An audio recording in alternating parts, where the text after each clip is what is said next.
Welcome to the Phoenix Zone and all things Cayman. I am here at the gallery in Cayman Bay to feature one of our local artists, Mr. Jason Kennedy.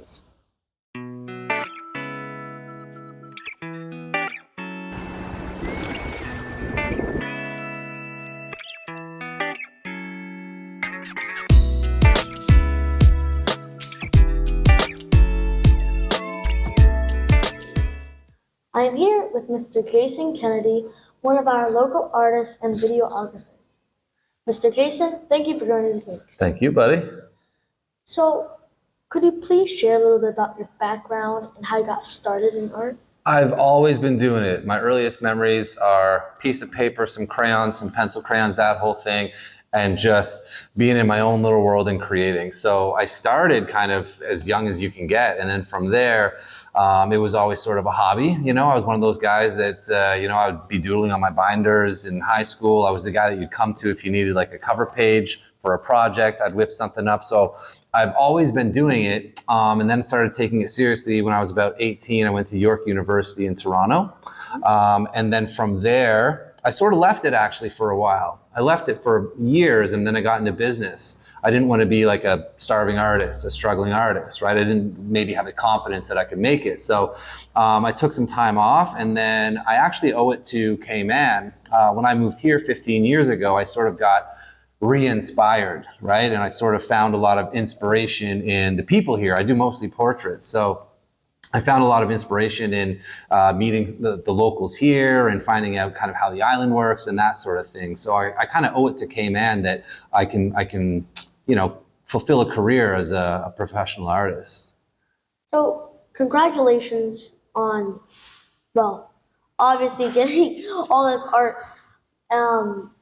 But how or what were some of the challenges of starting your gallery?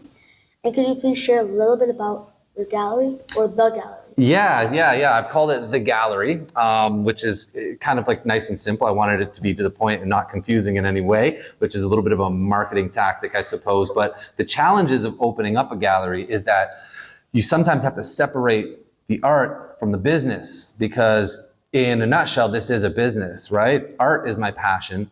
The business side of a gallery is far different than creating artwork, right? Everything is a little bit more, I suppose, rigid. There are a lot of administrative duties that have to happen. So it's not all fun and games. It is a business, right? So the challenges are, I suppose, that in a nutshell, having to separate the business from the art, because art is my passion.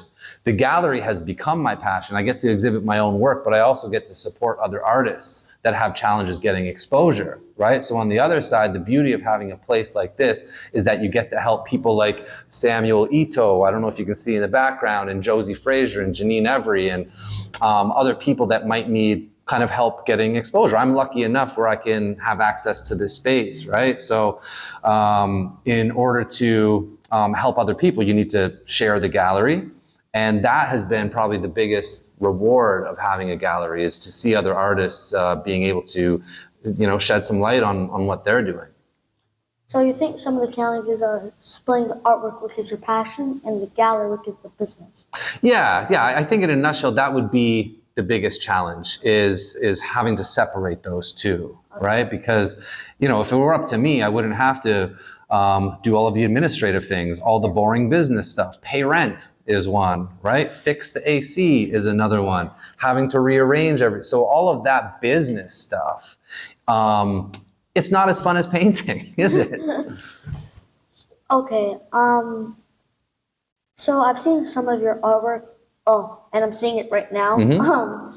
And it's really, really detailed and really good. Thank you. So, could you please share some of the inspiration behind some of your portraits and some of your artwork? Easily. To put it simply, it's the island and its people, right? So you'll see a lot of portraits. You'll see a lot of, even some of the more representational stuff is also island based, right? So this one behind me is a diver's bubble ring, right? But it's created in more of a design sort of layout. So it's not, you don't identify it as that right away. But I'm inspired by the island here. Like I said, when I came here 15 years ago, I felt this need to sort of capture these moments in time. And to me, Cayman differentiates itself from other places because of its people. Yes, we have amazing beaches. Yes, we've got an amazing East End that is natural beauty. But at the end of the day, I feel like what separates any place from another one is the people, right? And the people sort of dictate the culture or zeitgeist, if you've heard that word before, right? So it's really the people of Cayman that inspired me. Thank you so much. Thanks, buddy. Good to see you. I hope you have enjoyed this feature on Mr. Jason Kennedy. And don't forget to like, comment, share, and subscribe.